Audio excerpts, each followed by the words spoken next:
E no episódio de hoje, a gente vai falar de um assunto que preocupa todo mundo, que é a saúde do bebê e da família. É isso, doutora Lu? Isso. A saúde da mamãe que tem um bebê, da criança e da família como um todo, né? Ai, que bom, porque eu tenho o privilégio de ter aqui a doutora Luciane Trofino, que ela é pediatra da gestante, da criança e da família, mãe do Pietro e do Luigi, que estão vendo ela agora com fone aqui em Nárnia. Sim, e vão brigar comigo, porque eu, exijo eu não ter o excesso de fones, né? Estou de fone hoje. Ele vai falar, você tá usando. O Pietro vai falar, ei, mamãe, tá usando fone, né? Pietro e Luigi, que são aqui no currículo da doutora Luciane. E eu também tenho a Camila Martins, que é modelo e produtora de conteúdo relacionado à maternidade, moda e lifestyle. E é mãe da Riley, que eu tô tentando falar certo, que tá todo mundo ouvindo nesses episódios, que eu tenho vários nomes difíceis aí pra falar. Bom, o tema de hoje, então, é essa questão da saúde do bebê, que chega na nossa vida e que a gente, às vezes, fica ali naquela sensação de quem nunca perguntou tudo pro Google e vai lá, como é que faz isso, como é que faz aquilo, o que acontece, será que o bebê tá respirando? A gente vai no quarto várias vezes, a gente põe a mão na barriga e aí o bebê dorme, a gente quer que acorde, aí tá chorando, a gente não sabe se é fome, aquela confusão toda e a gente não sabe se a posição é correta, os espios, são tantas dúvidas. Muitas. Né? Muitas. A Camila tá relembrando aqui. E porque quando chegam os filhos, chegam as dúvidas. E é inevitável a gente sentir tudo isso. Então é por isso que essa conversa tá aqui. Pra gente aproveitar vocês duas. E a gente sair daqui fortalecido. Sim. Então eu vou começar já com você, doutora Luciane. Ajuda aqui a gente. Quais são as top 3 dúvidas, assim, que chegam no consultório, que todo pai e mãe pergunta? Porque eu fui fazer essa pesquisa no Google, gente, e eu vi coisas, assim, incríveis, que hoje que eu sou mãe da Bel e do João, que eles já são um pouquinho mais velhos, eu falo, como que a gente tem esse tipo de pergunta? Mas é tão normal. Quais são as mais comuns? Eu acredito que, assim, o entender o choro do bebê é uma coisa muito difícil, né? Doutora, ele tá com fome? Ele está com fome? Ele vai dormir? Eu estou amamentando? Ele tá sustentando o meu leite? Como que eu vou saber se ele está com fome? Eu tenho que acordar para dar de mamar? Então, pensando nessa primeira fase, o sono do bebê é algo que às vezes desgasta um pouquinho a gente como mãe. Mas o fato de, meu filho come, meu filho está sustentado, meu peito sustenta, ou as mães que não têm a mama, né, que é algo que a gente às vezes esquece um pouquinho, as mamães mastectomizadas. Como que eu vou ter o acolhimento hoje no olhar? Como que eu vou dar de mamar com vamos brincar, uma teta de plástico, sendo que ele não vai mamar de mim, vai mamar com amor, com olhar. Então, hoje são dúvidas diferentes da minha realidade naquela época, viu, Cá? Porque hoje eu vejo as mães Google, né? As mães que têm esse conteúdo desse acolhimento. A gente vê mães hoje que muitas vezes não amamentam, e eu fico nesse dilema também desse acolhimento. Normalmente são a mamada, meu filho está sustentado, meu filho tem dor, ele está com cólica, então as dores eu acho que também está dentro das top mais, né? E o dormir, o esgotamento do dormir do bebê, emocional, de alimentar da mãe, do dormir do bebê, porque ela também não dorme. O acordar, o respirar, ele está respirando, ele mamou, já passou 4 horas, eu tenho que acordar. Então normalmente são essas dúvidas da primeira fase. Você também sentiu concorda, isso, Camila? Olha, não senti, porque pra mim foi muito tranquilo. A Riley não teve cólica. Ai, que bem. Ela não teve nada, ela não ficou gripada, ela não ficava assim. Eu nem acredito nesses bebês, Camila. Nem me conta, porque eu senti tudo, e não sério. pode contar pra ninguém também que você passou por isso. Naquele momento você não pode nem contar. Quem tá ouvindo a gente é pra entender que tem experiências diversas, totalmente né? Sim, a maternidade é muito singular, né? Cada uma tem a sua experiência, cada uma tem a sua história. E quais foram as suas dúvidas quando a Riley, você foi pra casa e você chegou com ela? Como que foi que aconteceu? A minha dúvida maior era assim, gente, como eu vou dar banho? Na maternidade, eu juro, eu não dei banho. Foi o meu namorado que deu banho, né? Ele já tem muito mais experiência, ele tem vários irmãos. Eu tinha medo, era tão molinha, eu não conseguia. Eu demorei um mês pra ter coragem, pra ter né? coragem, segurança. trocar fralda pra mim era assim, meu Deus, eu vou quebrar. E a minha Fora as surpresas médica, da fralda, fora né? surpresas. Que você tá trocando e tem um presentinho vindo no meio da troca da fralda. E a minha médica falou assim, olha, você pode girar ela não vai quebrar. Ela é molinha, mas ela não quebra. E até eu entender isso foi muito difícil. Nossa, é muito engraçado a gente pensar sobre isso, porque eu tô lembrando, no meu caso, pra mim foi tudo bem desafiador. Na própria maternidade, eu tive que complementar. E eu tive uma cesárea, e aquele momento, na hora que eu não tive alta, porque a Bel teve uma perda de peso significativa, e eu saí dali totalmente insegura. Na maternidade, assim, antes de ser mãe, eu tinha expectativas e eu achava que eu saberia cuidar dela. Meio que pela intuição, ou que seria óbvio, ou que eu já, pelo fato de eu querer muito ser mãe, eu já saberia como fazer. E aí, de repente, eu não consegui o parto, né? Que foi uma frustração naquele momento. E daí, eu achava que eu tava arrasando ali na maternidade. E eu não tava conseguindo amamentar no final, não era isso que estava acontecendo. E eu fui embora muito insegura. Muito insegura. Eu não confiava em nada do que eu tava fazendo ali com a minha filha. Então, eu era o tempo inteiro duvidando de mim. Do tipo, será que é isso? Será que é isso? Será que é isso? E se eu não conseguir? E se eu não conseguir? E se, que é a grande questão hoje, né? Sim. O e se, os medos que as mães já estão tendo, principalmente nessa nova fase da pandemia, Sim. né? Hoje eu abordo situações com as mães que até o fatídico março de 2020 eu não abordava. Então, hoje esse acolhimento da família que nós fazemos, eu acredito que já vem da gestante, é exatamente não ter mães que passem pelo que você passou. E o que é muito importante as mães que estão assistindo a gente saberem é que toda gestante tem direito a uma consulta com o pediatra, até pelo sistema privado de saúde. Então, no sistema privado, você pode marcar um pediatra entre o 7º e o 8º mês para ter uma consulta do acolhimento do pediatra para poder ter toda essa abordagem das dúvidas, se usa concha, se não usa, se eu uso a esfoliação, se eu não faço, como que é a primeira mamada, como que eu devo me alimentar. Então, Mas essa consulta hoje, todo mundo pode marcar? Como é? Então, você falou assim... Você pode agendar com o pediatra da sua escolha. Então, o próprio convênio, né, a seguradora, quem tem a parte particular, pode fazer essa consulta. E o pediatra faz esse acolhimento da gestante antes do bebê nascer. Isso é muito importante as mamães saberem. Eu essa semana atendi gestante, porque a gente tem que preparar mamães como você no pior que pode acontecer. Não quero dizer que vai acontecer, mas se acontecer, ela já tem o conteúdo para isso. Então é muito importante a gente prever essa ansiedade da dor, para a gente não ter nenhuma frustração. Às vezes até o leite da mãe, por vezes num estresse emocional, que você também deve acompanhar, né, nas suas orientações, a gente tem às vezes pelo estresse emocional dores na mãe física por medos e ansiedades que ela não teve orientação que poderiam acontecer. Sim, é verdade. Mas não quer dizer que vão acontecer. A gente só vai eu dar um não me conteúdo. lembro de ter feito essa consulta prévia. Você chegou a fazer alguma coisa? Fiz. Ah, fez? Eu fiz.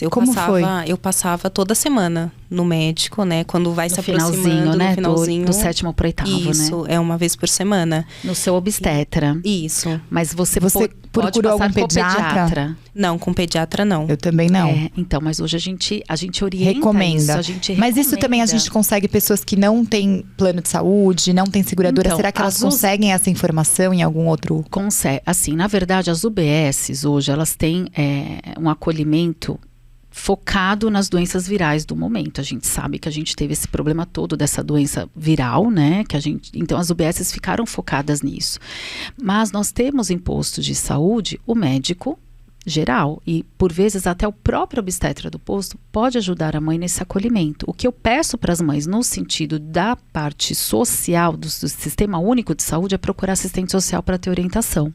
Olha aí, gente. Mas para quem tem a medicina privada, as mães podem procurar esse acolhimento de qualquer pediatra, tanto conveniado quanto particular, para reembolso, porque as próprias seguradoras de saúde reembolsam essa consulta com o pediatra. Importantíssimo. É uma consulta com o pediatra enquanto você está grávida. Gestante. Então, e é legal também o que o pai ou parceiro e parceira participe. Junto, porque a nossa rede de apoio é a base do momento. É o equilíbrio é o parceiro. E caso não tenha um parceiro, a gente tem um acolhimento de uma avó, de uma cuidadora dessa mãe, né? O que eu sempre falo, se às vezes o parceiro não está presente, às vezes teve alguma dor nesse meio do caminho, né? A gente pede para a mãe sempre vir com uma cuidadora. Sempre vir com quem vai ajudar a acolher nessa situação do pós-parto. Isso é super importante. Camila, quando você estava pensando sobre, né, na chegada ali, se preparando, e quando a Riley chegou... Riley. Tá certinha. Quando ela chegou, como você se preparou? Você teve esse cuidado? Tem mais algum co-responsável junto com você nos cuidados com ela ou nos cuidados com você? Como foi isso? Foi assim, muito enriquecedor, porque eu tive a ajuda do meu namorado, né, que é o pai da minha filha. Eu não falo que é marido porque meu sonho é casar.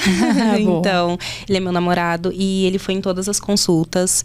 Ele tava comigo, ele tinha mais dúvidas do que eu. Gente, eu tava assim tão tranquila. Eu tinha medo, claro, assim, ai, como vai ser? Como eu vou fazer isso? Como eu vou ser mãe?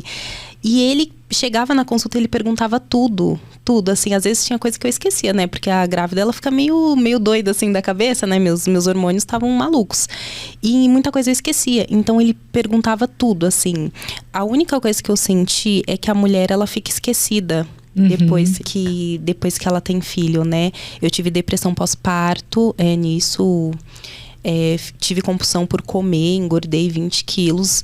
E pra mim foi muito difícil, porque as pessoas, quando eu estava grávida, vocês estão bem? E quando nasceu, a sua filha tá bem?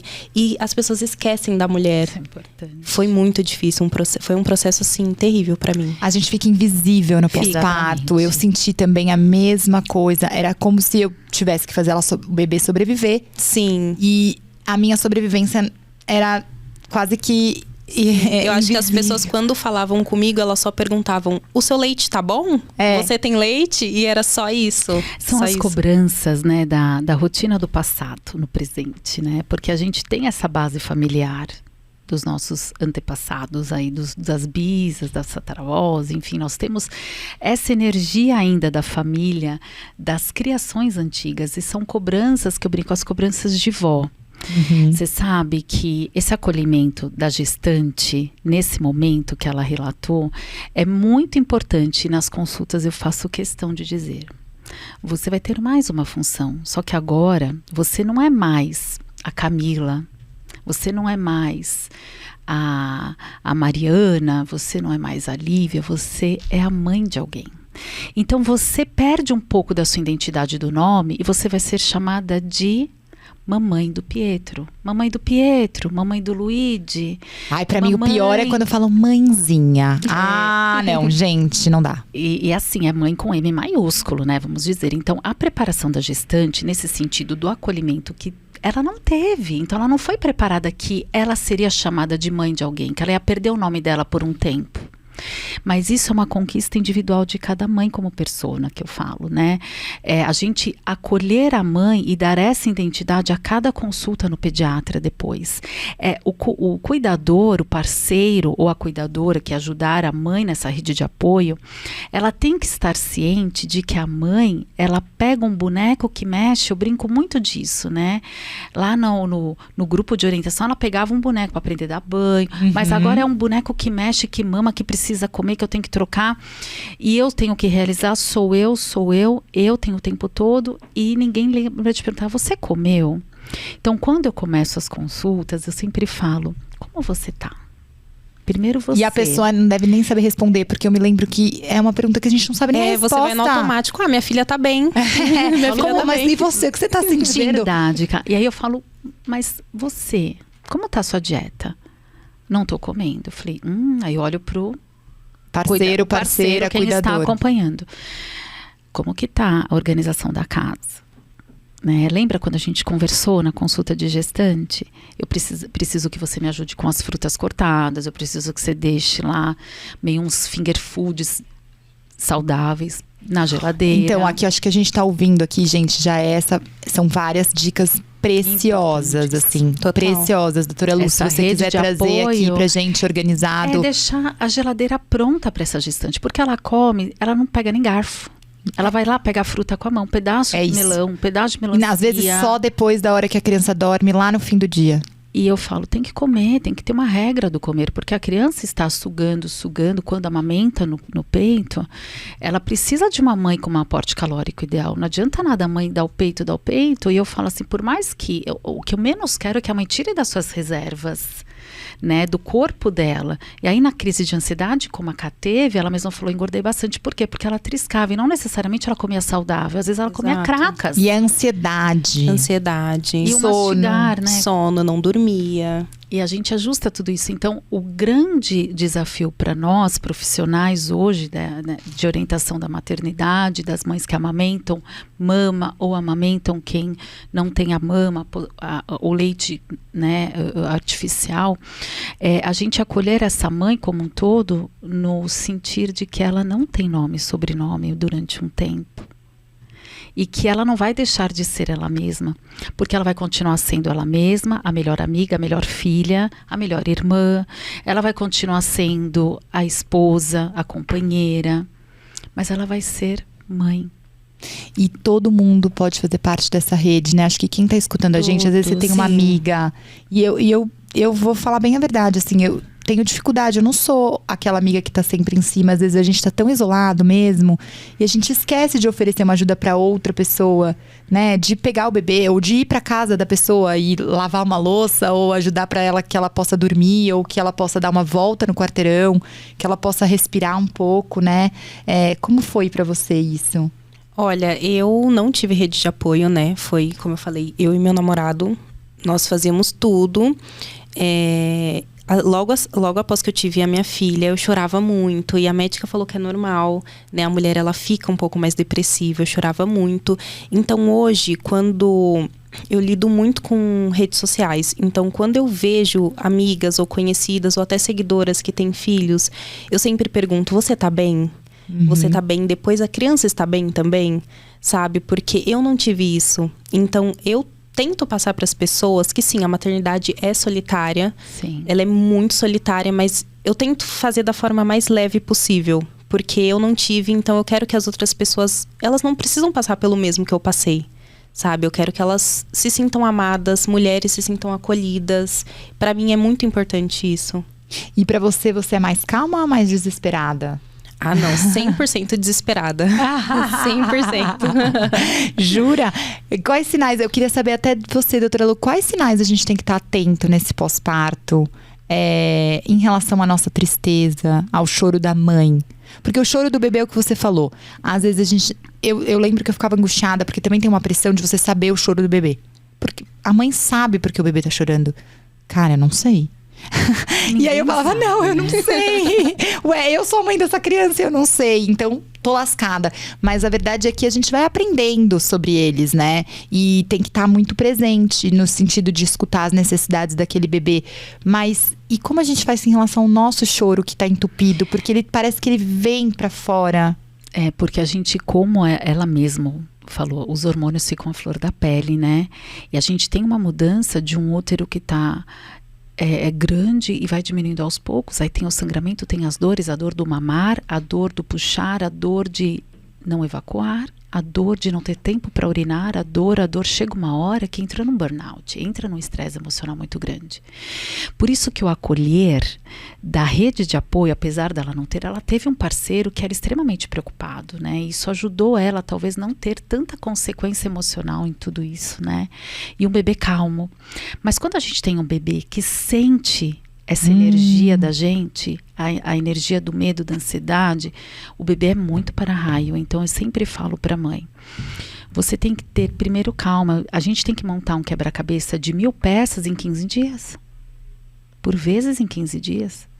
Porque se tá tudo bem com o bebê, ele mama, ele cochila, ele faz cocô, ele não tem cólica, ok, mas não é livro assim.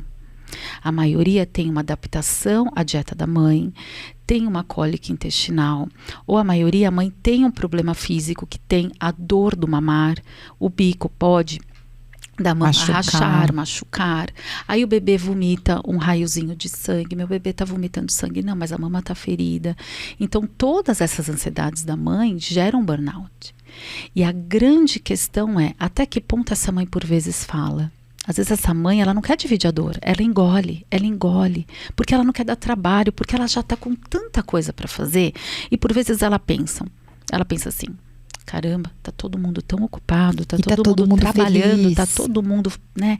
E eu não vou, com meus problemas, atrapalhar minha mãe, meu pai, ou às vezes minha amiga. Então as mães vão guardando. Chega uma hora que tem esse esgotamento. E eu posso dividir com vocês nessa minha sensação, porque eu me identifico completamente com isso. Na verdade, pra mim, era um sinal de fracasso.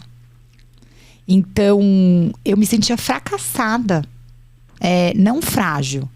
Não era que eu entendia que aquilo fazia parte do que eu estava vivendo e que era importante eu contar para as outras pessoas. Eu ainda estava num modo de que eu tinha que esconder aquilo das pessoas e dizer que estava tudo bem comigo, porque no final era isso. Eu tinha um super sonho de ser mãe. Você tem todo mundo espera que você esteja feliz, porque Sim. chegou um bebê. Então, por que você está reclamando? Do que tá ruim? Né? É normal. E eu ficava pensando assim, todo mundo tem filho, gente, todo mundo consegue. Então, mas essa frase me incomoda, Cá, porque eu acho que o ser mãe não é ter filhos. Ai, obrigada. O ser mãe é ser mãe. Então eu tomo muito cuidado até no falar, porque ter filho, qualquer um tem. Vamos dizer assim, tem filho. E eu pensava assim, ué, se todo mundo tem filho, tem um monte de população cresce, por que eu não vou conseguir? Eu sou a fracassada? Não, por isso que o ser mãe é incondicional. Você não teve um filho, você foi uma pessoa, um ser sagrado, que foi literalmente presenteada de ter a tua vida e de dar a vida. Não há presente maior que esse, ser mãe. E se você é mãe, você dá conta de tudo. Ai, Você mas é dá isso que me dá conta de nervoso. tudo, Eu não dá dou conta de tudo. Eu falo, depois que eu enfrentei o parto, eu enfrento qualquer coisa. Eu me sinto tão forte, tão poderosa. Vira uma leoa. Uma leoa. Ai, mas gente, essa Vira uma sensação leoa. de... Eu entendo o que vocês estão falando, mas a sensação do dar conta de tudo me dá um pânico só de pensar. Eu Mas entendo você o que você quer sabe. dizer, mas eu sei que a gente, né... Não dá. No final, a gente dá porque se a gente pedir ajuda, se a gente for honesta, Mas se a você gente sabe, tiver Cá, pessoas. Eu tenho um quadrinho no meu consultório que eu coloco assim, ó. Se é difícil, eu faço. Se é impossível, me dá 5 minutos. Eu acho que a gente é desafiador na maternidade é ter 5 minutos para respirar e reorganizar. A gente não pode ter o fracasso e o medo acima de tudo. A gente tem que reorganizar. Tanto é que na dor dela, na minha dor da maternidade, que a gente conversou um pouquinho do bastidor, a gente aprendeu na dor de não falar, de não se fazer ouvir por vezes por falta de orientação, ter força e ser forte. A gente não teve saída, como você também teve. Uhum. Então eu acho que quando a gente se reorganiza, que é a grande dificuldade, a gente quer, eu falo dedo de Thanos porque eu sou mãe de meninos, mas quem é mãe de menina fala, a gente quer no pó de pirlim-pim-pim, da varinha da mágica da fada, e eu no dedo de Thanos, né, o estralar de dedos que eu falo na minha casa, a gente quer o realizar ponto. Eu preciso disso agora, eu preciso ter leite agora, eu preciso amamentar agora, eu preciso comer agora, mas nem tudo é no teu tempo. Nossa, isso é maravilhoso. Esse é o grande desafio da maternidade. A gente respeitar o tempo individual de cada bebê, de cada criança. Você foi diferente de mim, foi diferente dela. O meu primeiro filho foi de um jeito. O meu segundo filho foi tudo no susto. Eu já quero saber disso. E sabe o que você estava falando de dar conta de tudo? É tudo o quê? Né? Eu acho que é isso também. Quando a gente fala, vamos dar conta de tudo. Talvez a gente esteja pegando coisas demais. Na hora que você reorganiza, como é a sua proposta, dos 5 minutos para respirar, para pensar. Daqui a pouco eu respondo. Deixa eu pensar, né? É essa reorganização, esse tempo de respiro, de tomar uma água, de tomar um banho, de olhar para o céu, pisar lá fora e depois você volta com uma ideia melhor. As coisas tomam mais clareza, outra proporção, o que é prioridade, Sim. o que é importante. Às vezes a mãe só precisa de um banho quente. Ela precisa dormir mais um pouco para pôr a cabeça no lugar, para daí depois ela ter outras ideias de como ela vai resolver o que ela tá passando, né? Sim. E aí eu queria te ouvir também, Lu, tirando esse chapéu de médica, você começou a contar a história do Pietro e do Luigi aqui, e aí vestindo esse de mãe, né? Eu acho que você tem uma história que trouxe a saúde da família para o seu currículo, para o seu repertório. E eu queria saber pra você como é que foi que tudo isso aconteceu. São 2 maternidades diferentes, como todas, né? Você também teve 2 filhos, né? Geramos 2 crianças e a gente fala, nossa, mesma barriga, mesmo pai, tudo diferente, né? E o Pietro foi muito diferente, assim. O Pietro foi o planejado, foi tudo organizado. E o Luigi, eu tive uma dor, parou de mexer. Eu estava bem obesa e eu falei, tem alguma coisa estranha, ele parou de mexer. Eu tô com muita dor aqui. Uma dor, fui para o pronto-socorro, enfim, veio o susto. Um diagnóstico de HELP síndrome sem ser hipertensa. E nós temos a eclâmpsia, a pré-eclâmpsia, enfim, a HELP síndrome é o pior de tudo isso. E em horas, minha vida deu um 360. Nossa, a gente sai do eixo, né? O controle que a gente não tem. De emergência, eu só lembro que o meu obstetra estava num congresso, veio o assistente dele e falou, a gente vai ter que antecipar seu parto. Porque a HELP síndrome vai ter uma taxa de mortalidade muito alta. Da mãe. E, caramba, eu entendo um pouquinho de medicina, ok? Eu sabia que eu estava grave. E em horas minha vida virou do avesso, né? Nossa. Meus rins pararam de funcionar, fiz um parto de emergência, meus rins pararam de funcionar, meu fígado, eu tive que dialisar. Foi muito sofrimento. Eu não falava, eu não enxergava, eu só ouvia. E eu ouvia coisas não positivas. Nossa! E o grande desafio do ser mãe é você ouvir coisas boas, tudo bem? Porque você já está vivendo, no meu caso, um estresse emocional grande de coisas que eu já imaginava que poderiam acontecer, inclusive meu risco de vida. E eu pedi para o Dr. Rodrigo, falei, olha, por favor, salva meu filho. E se alguma coisa acontecer comigo, pede para minha mãe cuidar, minha irmã ajudar meu marido a cuidar dos meus filhos. Nossa! Então, até no momento da dor maior, do medo, da dor na morte, que eu falo, eu tive que organizar a maternidade, tudo bem? E falar, minha irmã... Você ainda usou esse recurso. Ajudei meu marido, minha irmã, né? O que eu falo? Eu tive que realizar um desejo meu para minha irmã ajudar meu marido, que eu fiquei pensando no meu filho mais velho, que a gente brinca, né? Nossos esposos mais velhos, são os nossos filhos mais velhos. E foram 17 dias de intensa dor física, hemodiálises. Conheci o Luigi na cadeira de rodas. Eu não falava ainda. Nossa! Porque eu tive um pouquinho de edema cerebral. E eu só disse para ele, a gente não tem saída em pensamento.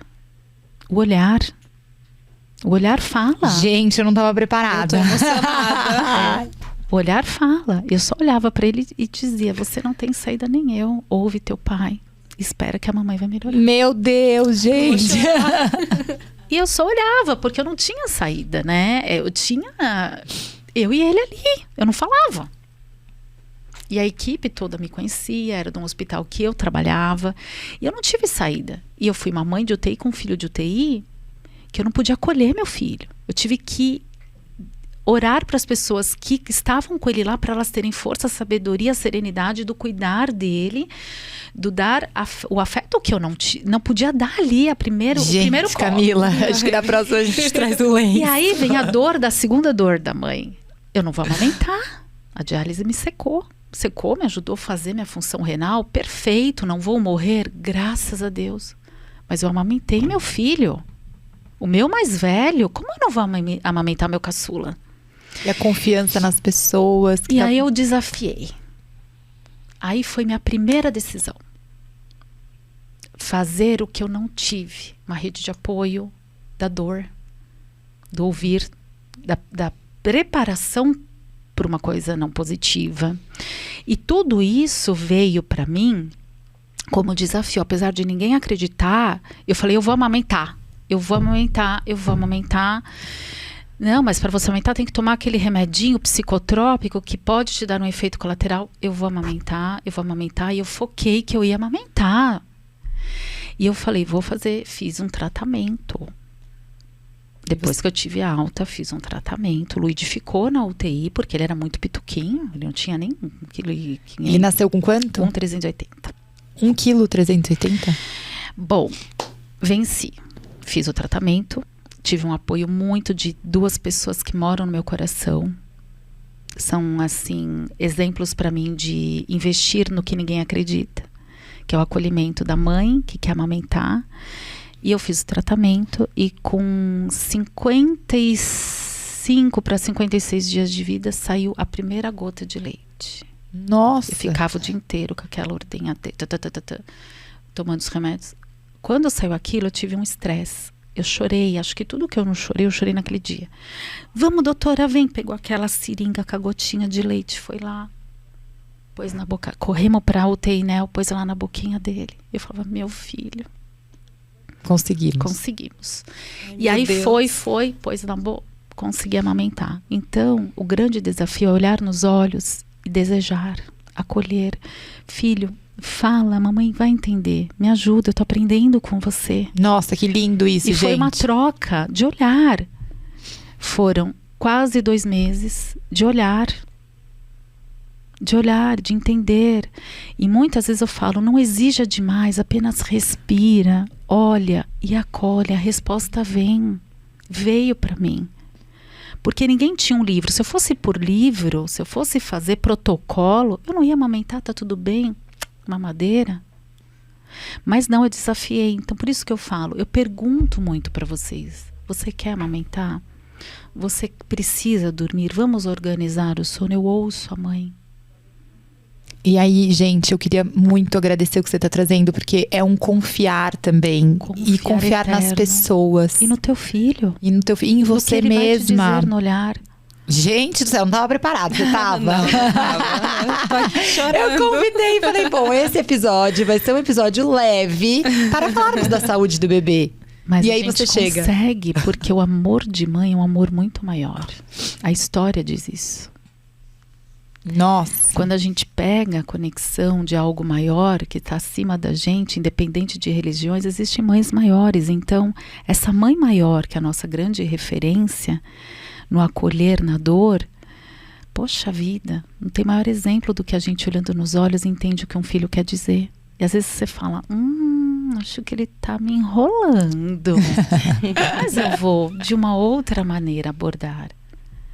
Então, o que eu tenho para te dizer que o acolher, o ouvir, o dar colo para essa mãe é fundamental para a gente ter sucesso na maternidade. Porque a mãe é uma carreira solo, mas não porque ela quer, é porque ela não quer atrapalhar os outros. Ela sabe, ela quer dar conta e ela não quer pedir, porque ela sabe que está todo mundo ocupado e todo mundo trabalha. Quem está de licença maternidade é ela, mas as pessoas, a vida continua.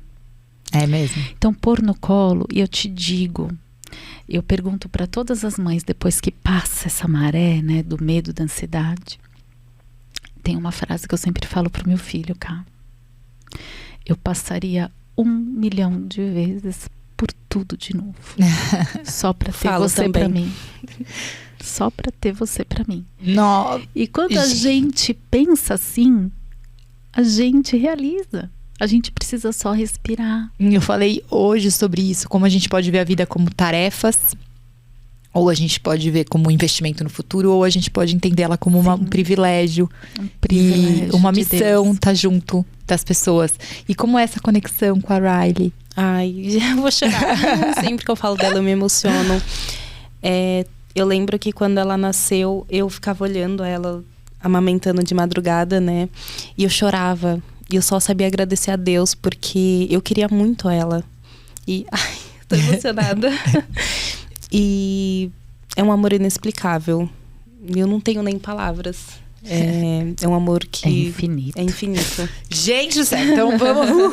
Respira, respira. Eu vou te deixar um pouco mais leve. Não, Respira eu tenho uma pergunta aqui, ó, pra vocês, da audiência. Que é pra gente ajudar essa pessoa, que eu acho que você vai poder trazer aqui. Às vezes fico muito insegura na hora de tomar decisões que vão impactar na saúde do meu bebê. Por exemplo, se eu devo ou não entrar com a mamadeira, se matriculo na escolinha ou não. Vocês acham que esse meu nervosismo por si só já pode estar fazendo mal para a saúde dele? Traz uma tensão extra para casa? Como ficar mais serena diante das coisas que não estão sob o meu controle? Como possíveis resfriados, gripes, infecções que ele vai pegar? Como? Quem ajuda? eu sempre falo, tenha controle sobre o que você tem controle. Você não tem controle na escola. Você não tem controle no carrinho que você está andando e toma uma friagem. Você tem só que ter uma organização. A mãe precisa voltar a trabalhar por vezes e ela precisa de um direcionamento e um acolhimento nisso. Vamos fazer o mínimo. Qual que é o mínimo? Vamos deixar essa mãe segura e delegar essa função a mais. Aí é uma questão da idade também. Mas a gente não tem controle lá dentro. Mas a gente tem o acolhimento da criança do jeito que você quer. Ah, mas eu vou pôr na creche. Tudo bem. É o mesmo raciocínio. Você tem que confiar. Você tem que confiar. Você tem que delegar. Você não tem saída. E a gente não tem controle de nada. A gente não tem controle. Então tenha controle sobre o que você faz de melhor. Faça suas escolhas, né, ali dentro do planejamento. E faça dentro do que você tem controle no planejamento melhor. Sobre resfriados, sobre gripes, vamos tratar individualmente cada situação. O e se ficar gripado, o e se ficar doente, o e se vomitar. Se acontecer, a gente vai resolver. Mas não vamos ficar pensando que vai acontecer. Fazer a gestão da saúde, para mim, para ela, nesse acolhimento da segunda para a terceira fase da criança, que é o entrar no berçário ou na primeira fase da escola, é você ter uma conexão e a escolha. Se você tem a opção da escolha, visite várias escolas, visite e tenha o seu sexto sentido. Eu falo, vai o pai, vê a parte técnica, vê o canto, vê o chão. A mãe, ela vê o acolhimento, a humanização.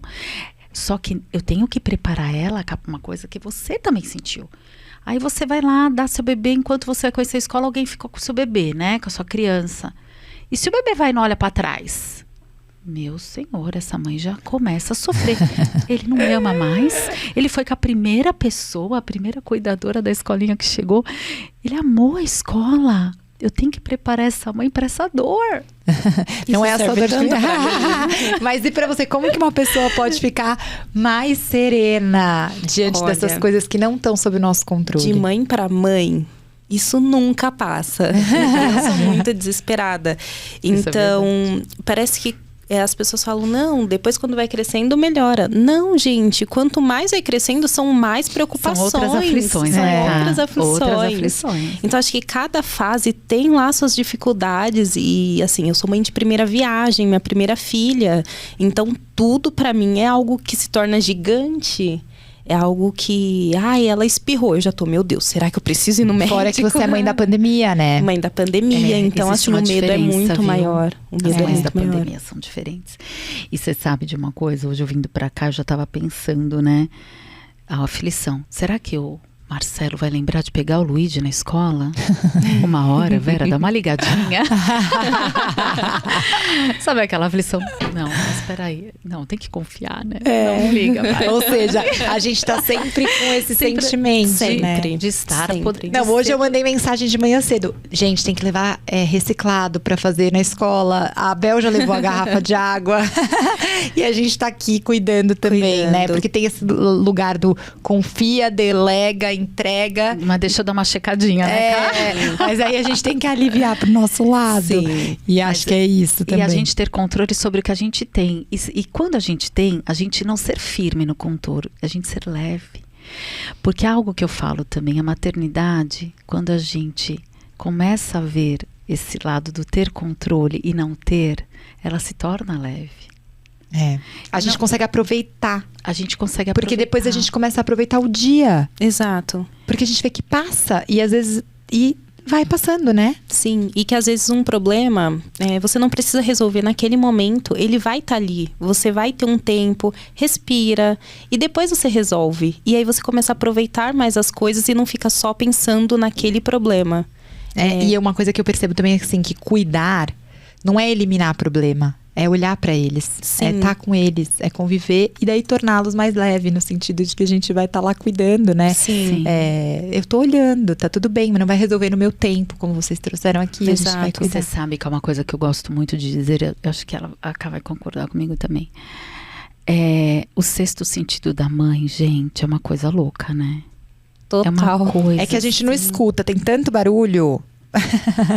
Tantas informações que fica O difícil. sexto sentido é uma coisa assim que eu falo, gente, quando dá aquele... Eu sempre falo alarmezinho do coração. Sabe aquele alarmezinho? Você fala, nossa, deixa eu dar uma olhadinha lá no berço. Vai. Esses alarmes que a gente tem no coração da mãe, é só a mãe que tem. Mas você sabe que eu demorei a sentir os meus, porque eu acho que tinha tanta informação, então fica aqui a minha também dica dessa sensação de eu não conseguia me escutar.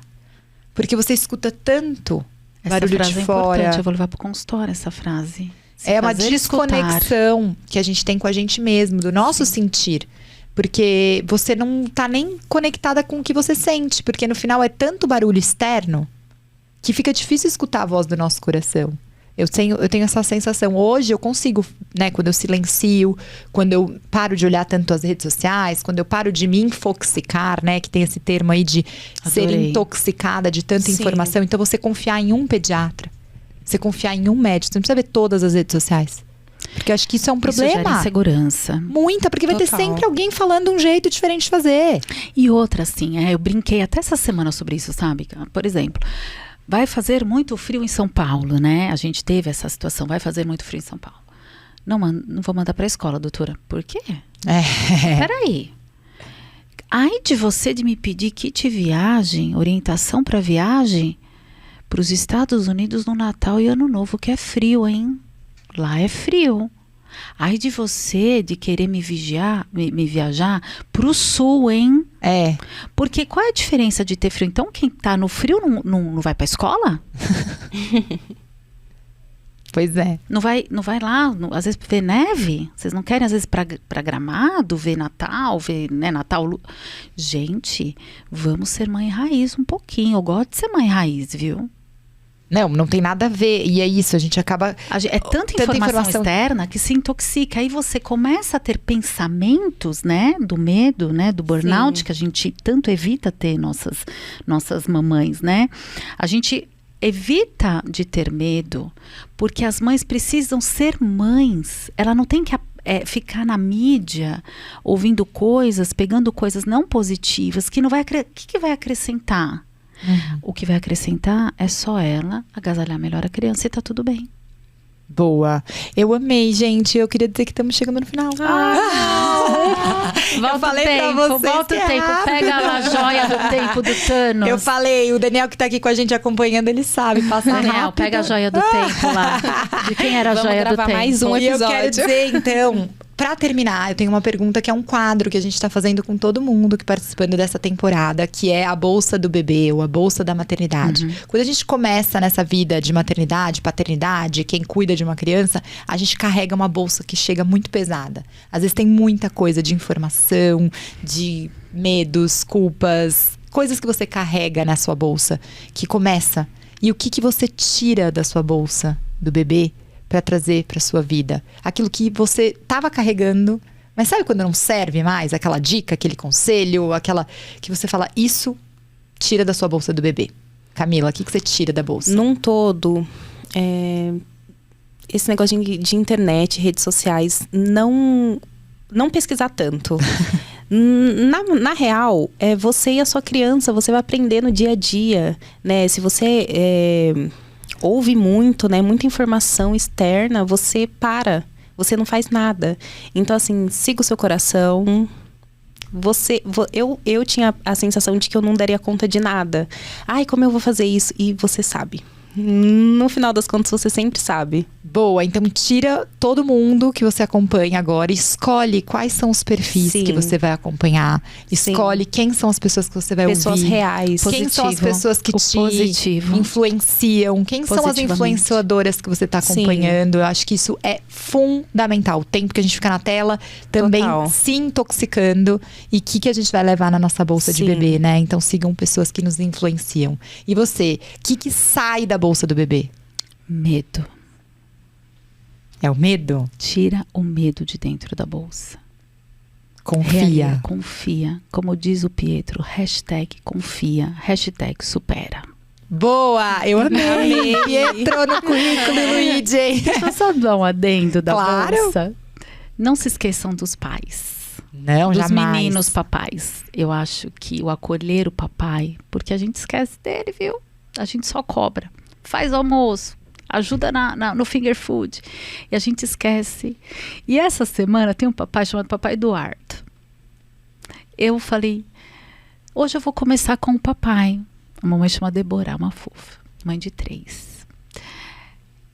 Ninguém pergunta como vai o pai. Ninguém, é uma coisa doida. Eu comecei a fazer isso já há um tempo.